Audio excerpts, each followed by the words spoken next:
Hello students, I am Ankita ma'am. This video is the further explanation of the French Revolution. So let's begin. The church too extracted its share of taxes called tithe from the peasants, and finally all the members of the third estate had to pay taxes to the state.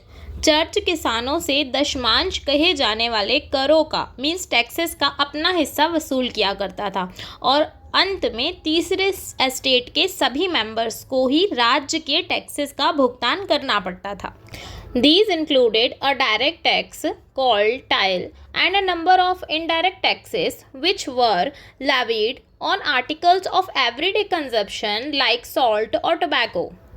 इनमें direct tax जिसे tie कहा जाता है और कई indirect taxes भी included थे जो नमक और टोबैको जैसे डेली कंजप्शन मीन्स उपयोग की चीज़ों पर भी लगाए जाते थे.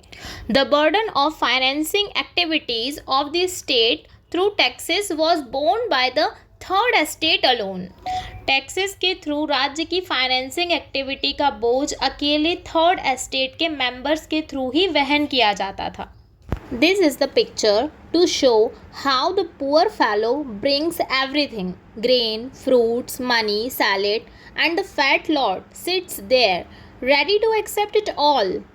He does not even care to grace with him a look. एक गरीब बेचारा अनाज, फल, पैसा, सैलेड सब कुछ लाता है और वहीं फैट लॉर्ड मालिक सब कुछ एक्सेप्ट करने को तैयार है. वह उसे एक नज़र देखने की भी परवाह नहीं करता. This picture indicate the more the devil has the more he wants means जितना अधिक शैतान के पास हो वो इतना ही ज़्यादा चाहता है. यहाँ नोबलमैन को स्पाइडर और पीजेंट्स को एज अ फ्लाई इंडिकेट किया गया है. The struggle to survive. The population of France rose from about 23 million in 1715 to 28 million in 1789. अब यहाँ देखते हैं कि सर्वाइव के लिए क्या क्या स्ट्रगल किए. तो पहले फ्रांस की पॉपुलेशन 1715 में लगभग 23 मिलियन थी जो कि बढ़कर 1789 में 28 मिलियन हो गई. मीन्स पूरा 5 मिलियन पॉपुलेशन बढ़ गई थी.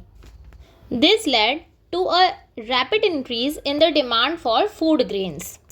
इस वजह से अनाज की मांग में तेजी से वृद्धि होने लगी.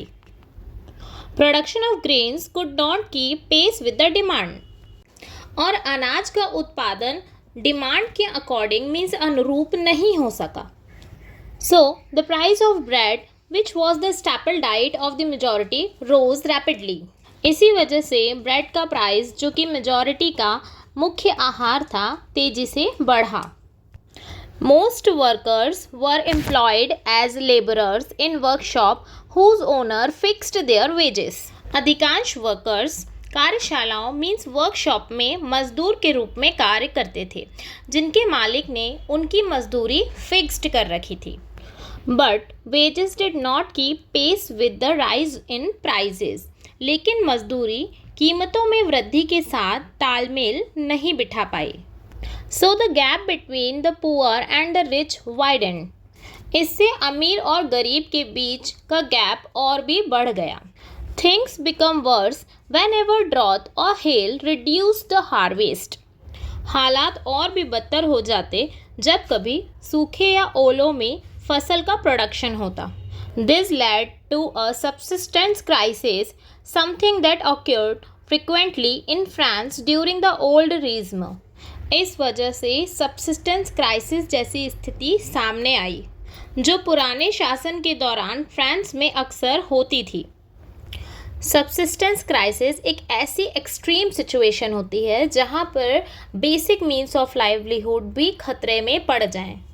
इसके आगे के चैप्टर का एक्सप्लेनेशन मैं नेक्स्ट पार्ट में करूँगी. तब तक वीडियो को लाइक, सब्सक्राइब और शेयर करें. Thank you.